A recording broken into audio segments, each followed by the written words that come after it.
Welcome to the sociological compass.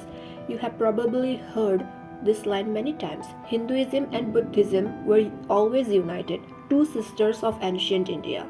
It sounds beautiful, it comforts us, it fits a modern dream of united past. But was it really true, or a myth we created much later? Today, we go back into 2500 years, investigate the evidence, and uncover a far more complex story, a story of dialogue, competition, assimilation, and sometimes conflict.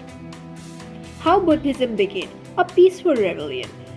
Buddhism didn't emerge inside Vedic religion, it emerged as a challenge to it. Buddha rejected Vedas as an ultimate source of authority, opposed animal sacrifices, denied caste-based superiority, created alternate spaces of power, the Sangha. From a sociological lens, it was a shift of hereditary religious power to knowledge-based merit power.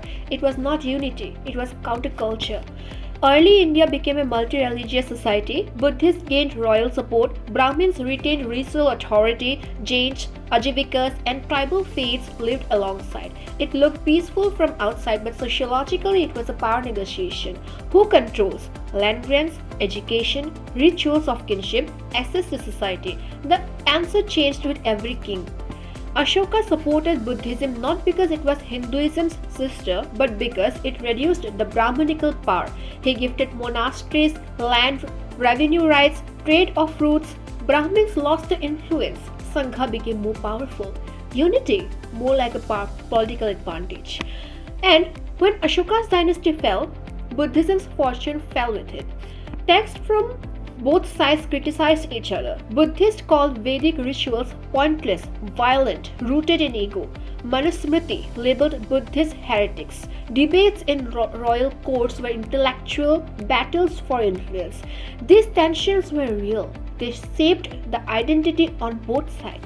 Sociology tells us a group defines itself strongly when there is competing group beside it.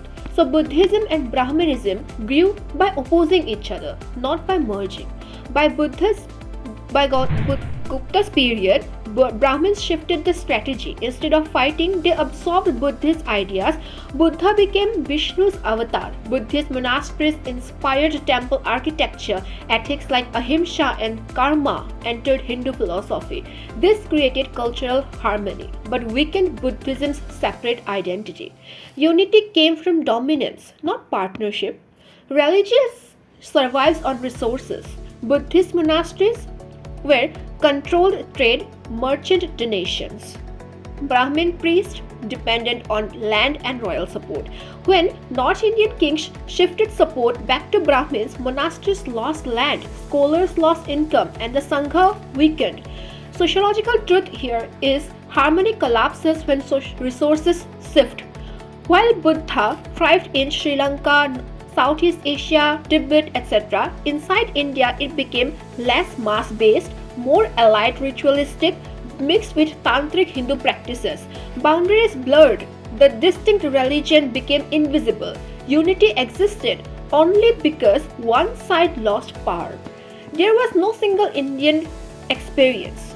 For example, the chart depicted here is a complete example that unity depended on local politics, not ideology.